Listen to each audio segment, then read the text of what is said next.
Bom dia, nono ano, como vocês estão? Aqui é a professora Gabriela de História e nós vamos para mais uma aula hoje. Gente, olha só.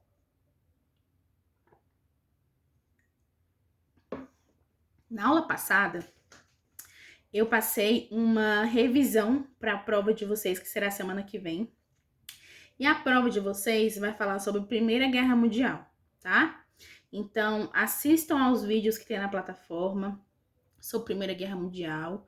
Leiam o livro de vocês sobre a Primeira Guerra Mundial, porque o conteúdo vai estar bem facinho, tá? Eu também passei esse conteúdo antes de iniciar as aulas online, antes de voltar às aulas presenciais, né? Então vocês também têm uma base desse conteúdo, tá? Gente, a nossa aula de hoje vai falar sobre a Revolução Russa. A nossa aula passada, da semana passada, eu passei uma revisão e também terminei o conteúdo de Primeira Guerra Mundial, tá? Hoje é o nosso conteúdo de Revolução Russa. Olha só, a Revolução Russa aconteceu em 1917. A Rússia teve que sair da Primeira Guerra Mundial porque ela estava enfrentando conflitos internos. Então ela teve que sair da Primeira Guerra Mundial e teve que fazer um acordo com a Alemanha. Falou assim: Alemanha, eu te dou parte do meu território e em troca você não vai invadir meu território nesse momento de crise. Você concorda? A Alemanha falou assim: ah, tudo bem, eu concordo. Então a Rússia sai da Primeira Guerra Mundial em 1917, tá? Para resolver assuntos internos.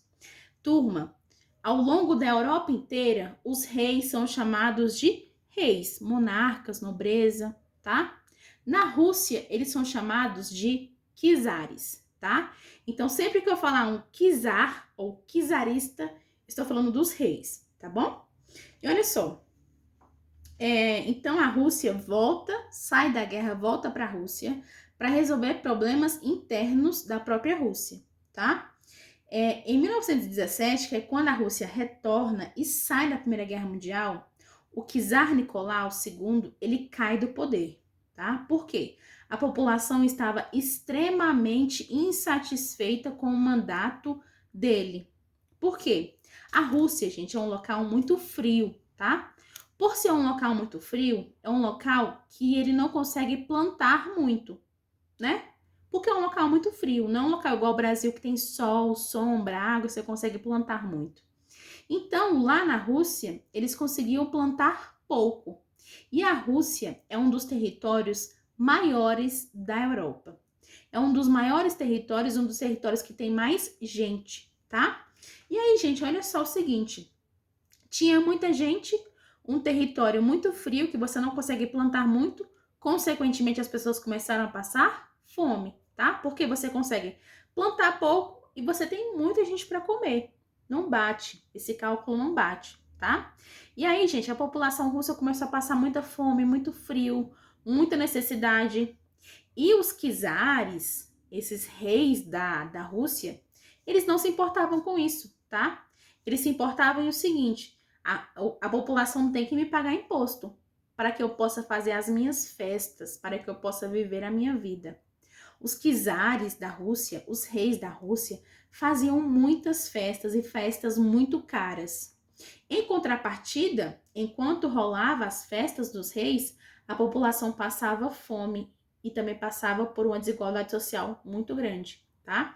Então essas questões começam a surgir na Rússia e começam também a gerar um impacto negativo em cima do governo do czar, tá? Gente, a Rússia demorou muito para entrar na questão industrial, tá? Até 1917, a Rússia era basicamente rural, basicamente agrícola. Enquanto os outros países da Europa estavam bombando em relação à indústria, com a Revolução Industrial, vocês se lembram disso, né? A Rússia estava para trás, porque ela era basicamente agrária, basicamente rural. Quando a Rússia começa a entrar nesse processo de indústria, ela precisa que outros países, como a Bélgica, ajude ela financeiramente a iniciar esse processo, porque a Rússia não tinha dinheiro, tá? E, gente, a Rússia começa, então, a entrar pouco a pouco na indústria. Isso aqui, gente, é um contexto que vem antes da Revolução Russa, tá? Que é a nossa aula de hoje.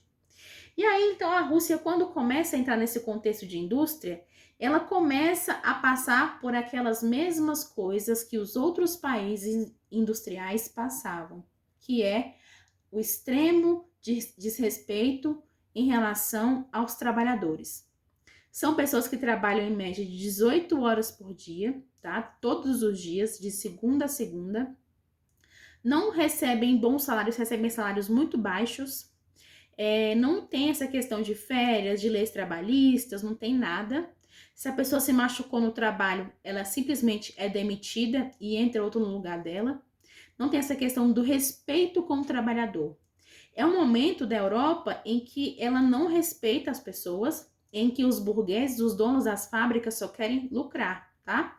Como a Rússia foi a última a entrar nesse processo de industrialização, ela não foi diferente, tá? Os seus trabalhadores também sofriam.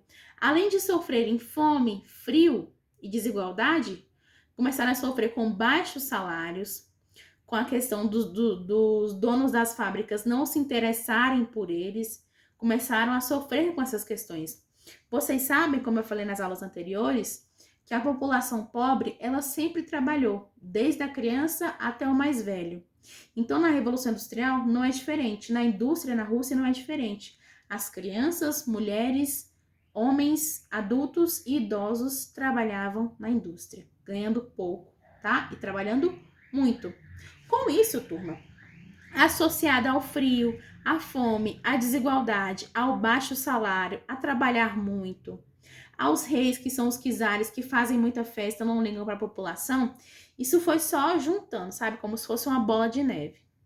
E aí surge, claramente, como surgiu na Europa inteira, uma ligação com Karl Marx, que é o pai do comunismo, tá?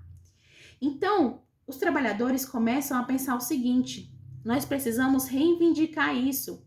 Por quê? Porque o Karl Marx, com a criação do comunismo, ele nos ensina isso, a confrontar os nossos patrões, a confrontar aqueles que não nos pagam direito, a confrontar aqueles que não nos dão valor, tá? Então, a população industrial russa começa a reivindicar algumas coisas para o czar.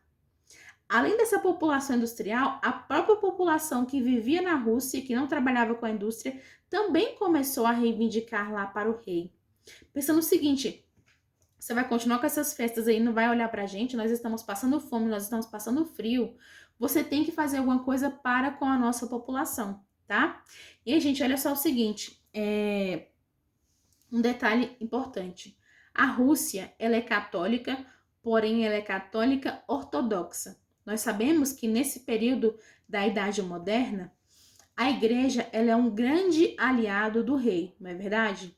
Nesse caso aqui da Rússia, eles são da Igreja Católica Ortodoxa, ou seja, é uma igreja católica que os padres podem se casar, é uma igreja católica mais liberal, portanto, ela não vai puxar tanto da população.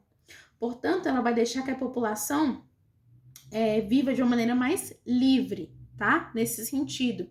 Então, acaba que o czar não consegue lucrar muito em cima dessa população, tá bom? E aí, gente, olha só, caminhando aqui na nossa aula, com esses movimentos sociais, esses movimentos de luta que teve nessa indústria da Rússia, nós temos a criação de um partido político. Um partido que ele vai buscar defender os ideais russos dos trabalhadores.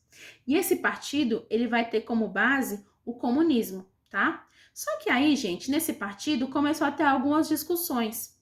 Por exemplo, algumas pessoas acreditavam que só teriam voz, só poderiam falar, só poderiam reivindicar nesse partido aqueles que fossem comunistas e filiados ao partido. A população, em sua maioria, não poderia falar nada. Já uma outra parte falou assim: não, eu acho que a população tem que falar sim, tá? E esses dois grupos são denominados de mencheviques e bolcheviques. Esses dois conceitos estão no seu livro, lá na página 26. E eu quero que você, agora assim que terminar esse nosso vídeo, vá lá na página 26 e coloque no seu caderno as definições de mencheviques e bolcheviques. Está na página 26. Tire uma foto e poste na plataforma, tá? Gente, caso vocês tenham alguma dúvida, vocês podem me chamar, tá bom? Obrigada e tchau.